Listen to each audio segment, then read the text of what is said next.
So hey guys, welcome back to my channel, and today we are going to do the third part of this cell structure and function chapter, and this is gonna be the last part of this video, this series, the cell series. So without wasting any time, so let's start this video.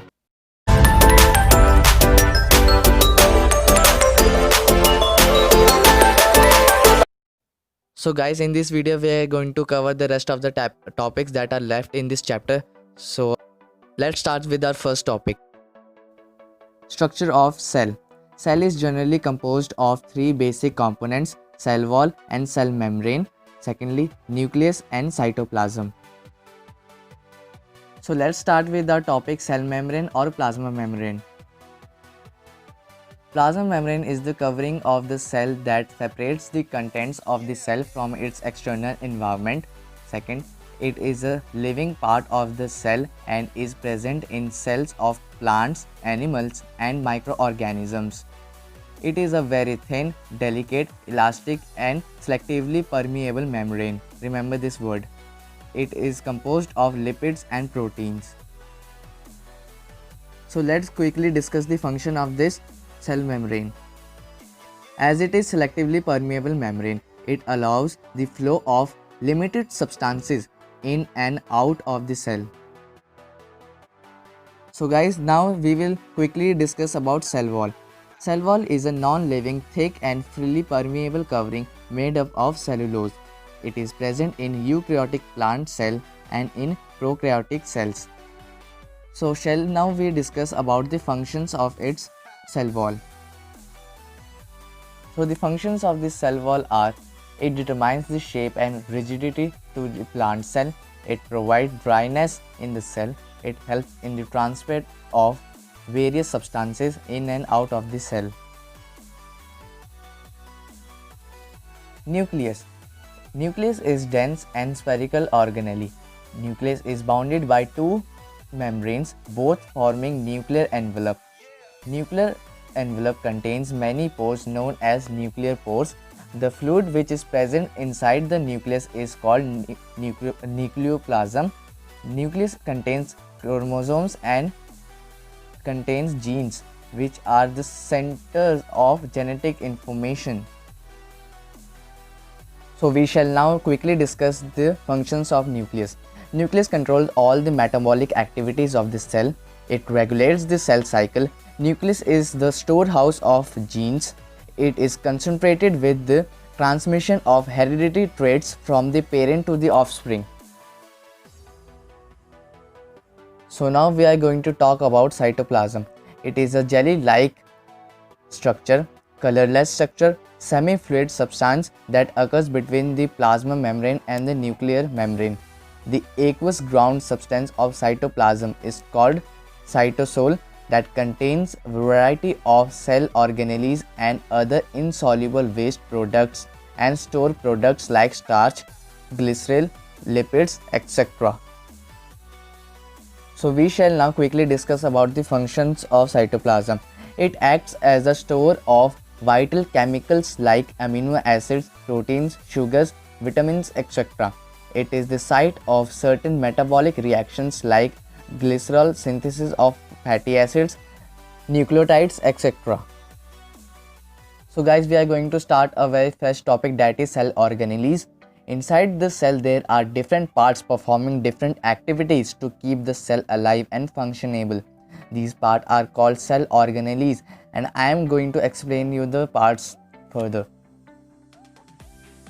So we shall now start with the first part, that is Golgi apparatus or Golgi apparatus. Whatever you want to say is completely fine.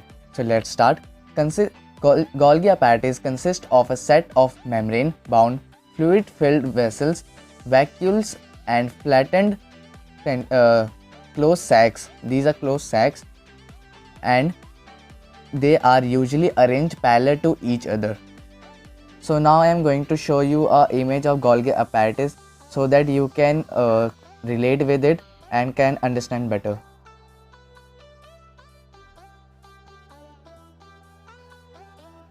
So moving further, without wasting any time, we can now discuss about our first cell organelle, that is Golgi apparatus functions. Its main function is to store modify, package, and dispatch the substances. It is also involved in the synthesis of cell wall, plasma membrane, and lysosome. So moving further with our next cell organelle, that is endoplasmic reticulum. It is a membranous network of tube-like structure extending from nuclear membrane to plasma membrane. It is absent in prokaryotic cells and matured RCBs of mammals. They are of two types, RER and SER. RER means rough endoplasmic reticulum and SER means smooth endoplasmic reticulum. So we shall quickly now discuss the difference between RER and SER. In RER, that is rough endoplasmic reticulum, ribosomes are present on the surface for the synthesis of proteins, whereas in SER, that is smooth endoplasmic reticulum, here ribosomes are absent and is meant for secretion of lipids. So without wasting any time, let's discuss the function of endoplasmic reticulum. So here we go. It gives the internal support to cells. It helps in transport of various substances from nuclear membrane to plasma membrane or vice versa. And if we talk about RER and SER functions, so in RER it helps in synthesis and transportation of proteins, whereas in SER helps in synthesis and transportation of lipids. So we are going to now start about ribosomes. You have heard about this term, right? Ribosomes. So listen it carefully, I will explain it to you. These are extremely small, dense and spherical bodies which occur freely in the matrix or remains attached to the endoplasmic reticulum. These are made of RNA, that is ribonucleic acid, and proteins. If we talk about the function of this play a major role in the synthesis of proteins. That's it. So here comes the topic, mitochondria. They are small rod-shaped organelles. It is a double membrane structure with outer membrane being smooth and porous, whereas inner membrane being thrown into a number of folds that are known as cristae. They contain their own DNA and ribosomes. They are absent in bacteria and red blood cells of mammals. If we talk about the functions of mitochondria, and they are the sites of cellular respiration, hence provide energy for the vital activities of living cells. They store energy releases during reactions in the form of ATP, that is energy currency of the cell, and the ATP full form is adenosine triphosphate. They are also called powerhouse of the cell. So guys, we are going to discuss about centrosome and centrioles. Centrosome is found only in eukaryotic animal cells. It is not bounded by any membrane but consists of centrioles. And whereas centrioles are hollow cylindrical structures arranged at right angle to each other and made up of microtubules. And if we talk about the functions of this centrioles helps in cell division and also help in the formation of cilia and flagella.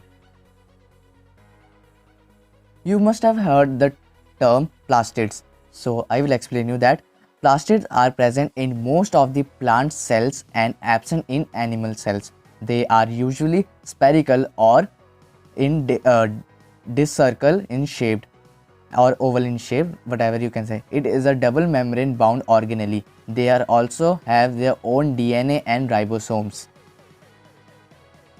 Now if we talk about the functions of plastid they are chloroplast trap solar energy and utilize it to manufacture food for the plants. Chromoplast impact various colors to flowers to attract insect for pollination. So I can repeat for chromoplast. Chromoplast impact various colors to flowers to attract insects for pollination. Leucoplast help in the storage of food in the form of starch, proteins and fats. You just heard the term chloroplast. chromoplast and leucoplast. And you are thinking that what are these? So I will explain you. Listen it carefully. Plastids are of three types: chloroplast, chromoplast and leucoplast. Chloroplast are those green colored plastids containing chlorophyll. Chloroplast in the helps in the manufacture of food by the process of photosynthesis. Chloroplast are those color plastids except for they don't have the color green, except for that they have all the colors. Leucoplast are they are of colorless plastids.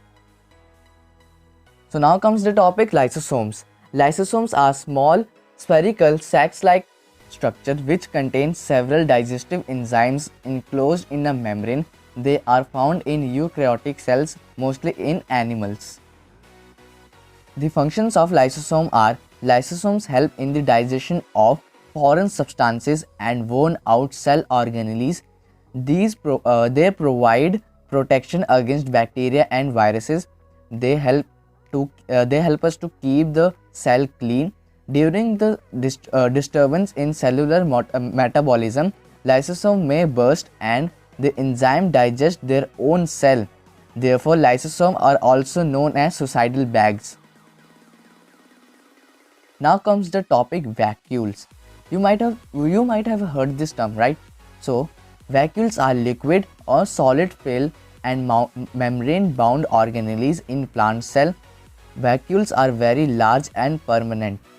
In animal cells, vacuoles are small in size and temporary.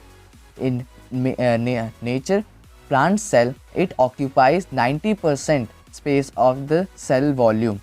Due to its size, other organelles include nuclear shift towards plasma membrane. So if we talk about the functions of vacuoles, and they help to maintain the osmotic pressure in a cell. They provide turgidity and rigidity to the plant cell. Now we are going to talk about the last topic, that is peroxisomes. Isn't it a new term, right? So listen it carefully. They are small and spherical organelles contain powerful oxidative enzymes. They are bounded in a single membrane. They are found in kidney and liver cells. Okay. So if we talk about the functions of this, so they are specialized to carry out some oxidative reactions such as deoxification or removal of toxic substances from the cell. So now we are going to discuss about the last but not the least our topic, that is difference between plants and animal cells. So I guess you can clearly see the difference between animal and plant cells. So animal cells are generally small in size, but plant cells are larger than animal cells. Okay. And second point is cell wall is absent in animal cell. Plasma membrane of plant cell is surrounded by a rigid cell wall of cellulose. So other differences are: in animal cell, plastids are absent except in case of protozoan azulina, and in plant cell, plastids are present. And whereas in animal cell, here vacuoles are small and temporary, but there are many. But in plant cell, they have permanent and large central sap vacuole. In animal cell, they have centrosome and centrioles, but in plant cell, they lack centrosome and centrioles. I guess you have must understood this chapter. So if you are ready, so I can give you some questions, so you can just comment me on the comment box their answers. So now before giving you the questions, I want you all to have a check on this difference between animal and plant cell, so you can just clear out doubts with this only. So here you have the questions, so just try them. If you know the answer, just comment me on the comment box. Thank you. And if you like this video, then give a thumbs up and share it with your friends.